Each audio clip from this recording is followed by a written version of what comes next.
बाब 2। गैर मोतमद पतरस बाग दौड़ संभालते हैं। वो शख्स जिन्होंने मसीह का 3 बार इनकार किया अरबाब इख्तियार और लोगों के सामने एक निडर गवाह बन जाते हैं। यरूशलेम के पुराने शहर में सहून फाटक के बाहर एक खामोश पथरीली गली में डार्मेशन एबी से मुल्हिक एक गुंबद और मीनार से छोटी 2 मंजिला पत्थर की एक मंजिल खड़ी है। इस गली के दरवाजे से होती हुई चंद सीढ़ियां मंजिल की बालाई छत तक ले जाती हैं। आप एक मुहाफिज के पास से गुजरते हैं जो अबरानी अखबार पढ़ रहा होता है। यूं आप एक नौ तामीर कमरे में दाखिल होते हैं। ये कमरा 25 फीट लंबा और 25 फीट चौड़ा है। इसकी गार्थिक मेहराबें और खिड़कियों के जंग आलूदा शीशे इस बात की गम्माजी कर रहे हैं कि ये 12वीं सदी के जंगी जंगजुओं का गिरजा है। इसकी दीवारों पर अरबी की तहरीर इस बात की चुगली खा रही है कि ये कभी मस्जिद रही होगी। जियारत करने वाले यहाँ इकट्ठा होते हैं। बाज तो बुलंद आवाज दुआ करने के लिए रुकते हैं या दूसरे ग्रुप में गीत गाते हैं। कोई भी माहिर आसार कदीमा इस 12वीं सदी के ज़ायर और 21वीं सदी के विजिटर से बिला तामुल मुत्तफिक ना होगा कि ये इमारत मसीह ज़माने में इशा रबानी वाली बालाई इमारत पर बनाई गई है। वही जगह जहां 50 दिन बाद रूहुल कुदस का नज़ुल हुआ था और मसीही कलीसिया को कुव्वत से मामूर किया गया था ताकि वो मसीह का पैगाम पूरी दुनिया तक पहुंचाएं। ताहम खा इस मकाम पर या किसी और जगह पर जो इससे दूर नहीं, कुछ हैरत अंगेज और पुरकुव्वत वाक़े यहूदियों की ईद पेंतिकोस के दिन करीबन 31 ईस्वी में यकीनन हुआ था। इस दिन जो हाजिर थे उन्होंने एक दिलचस्प कहानी सुनाई। पहले तो उन्होंने तेज आंधी के चलने की आवाज सुनी जिससे सारा घर भर गया। जब उन्होंने हैरत से इर्द गिर्द देखा जिसे उनमें से हर एक ने देखा और बाद में बयान किया, जो नाकाबिले बयान था। सफ़ा नंबर 26। ऐसा लगता था कि उनमें से हर एक के सर पर छोटी छोटी आग की जुबानें आकर ठहर गई हैं और जब उन्होंने बात करने की कोशिश की तो उनके मुंह से ऐसी जुबान के अल्फाज निकले जिन्हें कोई भी ना जानता था।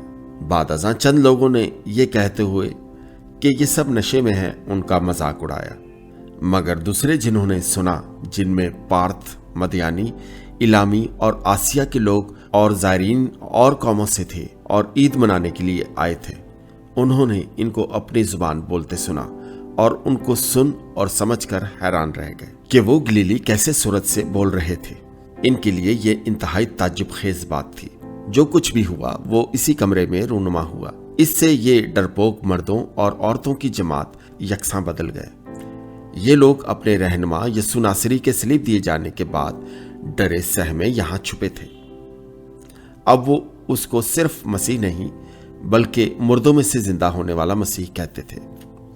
अक़ली तौर पर, अदबी तौर पर, मुआशरती एतबार से, इससे बढ़कर कलीसियाई एतबार से वो कोई मकाम ना रखते थे और ना ही यरूशलेम में इसकी कोई पहचान थी, क्योंकि वो गलील के पसमानदा इलाके से आए थे। अब वो अपने कमी गाहों में एक खामोश गली से बाहर निकल आए और दलेरी से हैकल में जाने लगे और अपने पुरजोश पैगाम से मुतासिर करने लगे जिसे हैकल के मोतबरीन यकीनन ना तो तवक्का रखते थे और ना ही सुनना चाहते थे। आखिर पतरस क्यों? वो तो गैर मोतबत, डरपोक और द्रोह गो थे।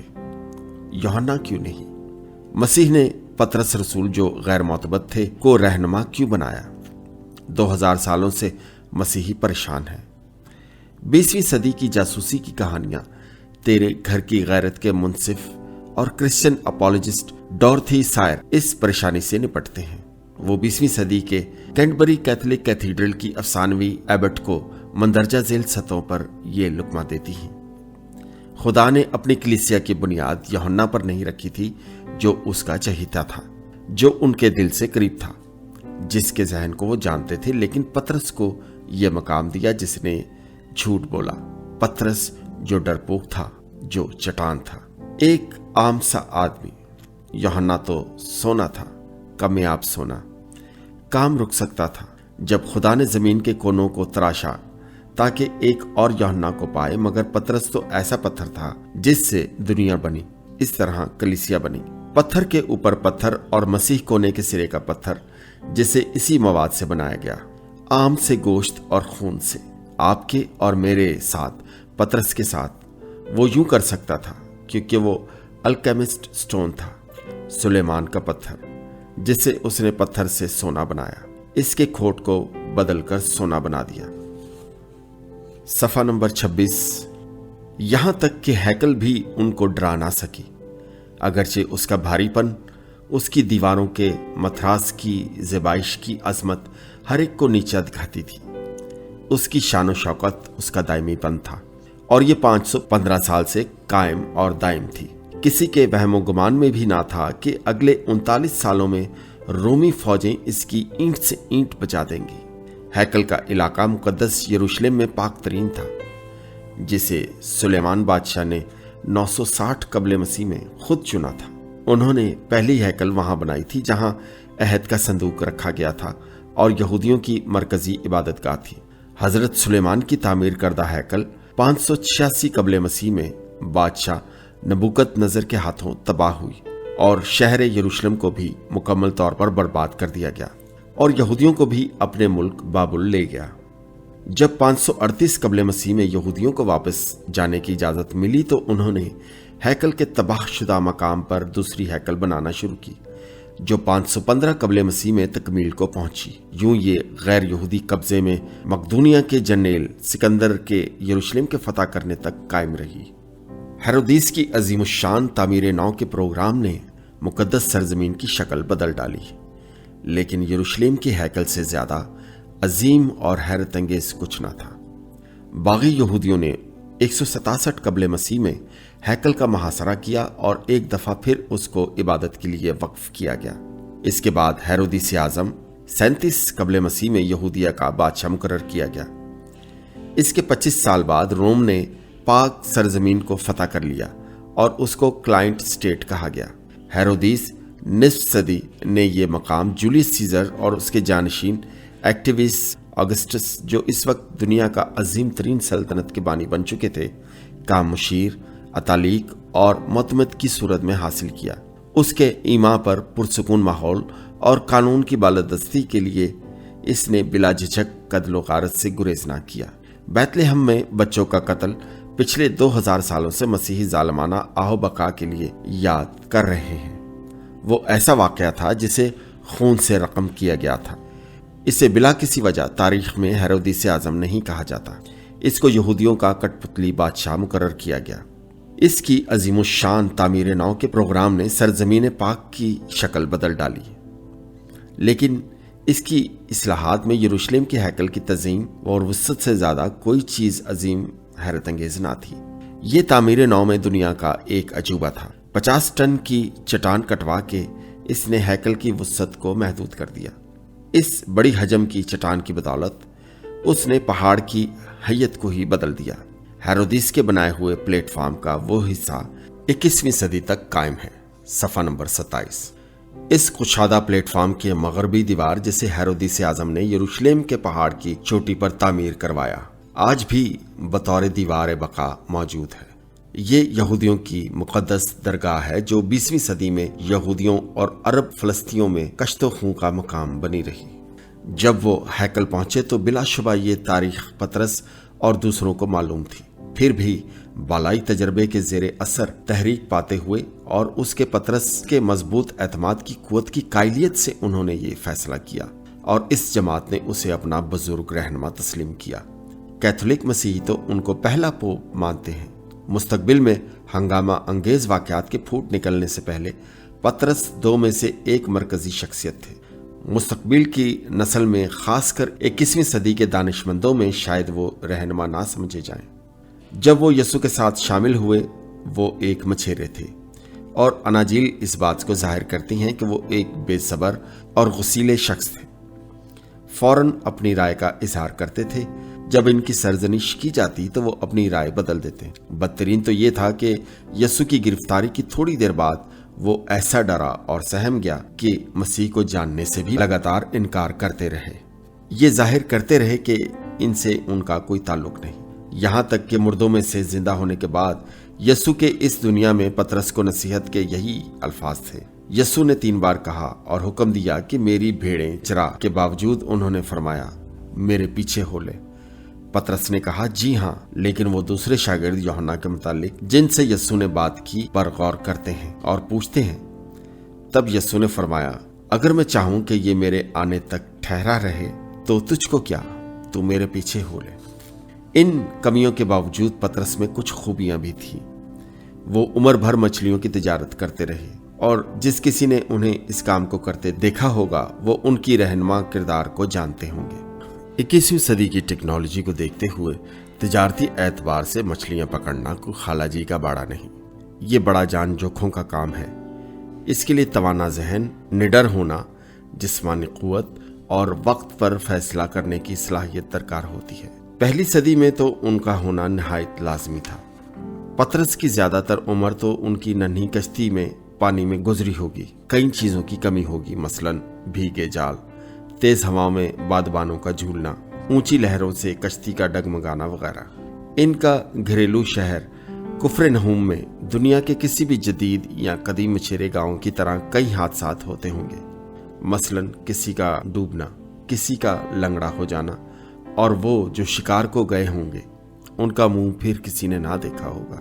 ایسی حالت میں پطرس ایک مچھیرا تھے، غالباً اس جماعت کا اغلب رہنما۔ صفحہ نمبر 28۔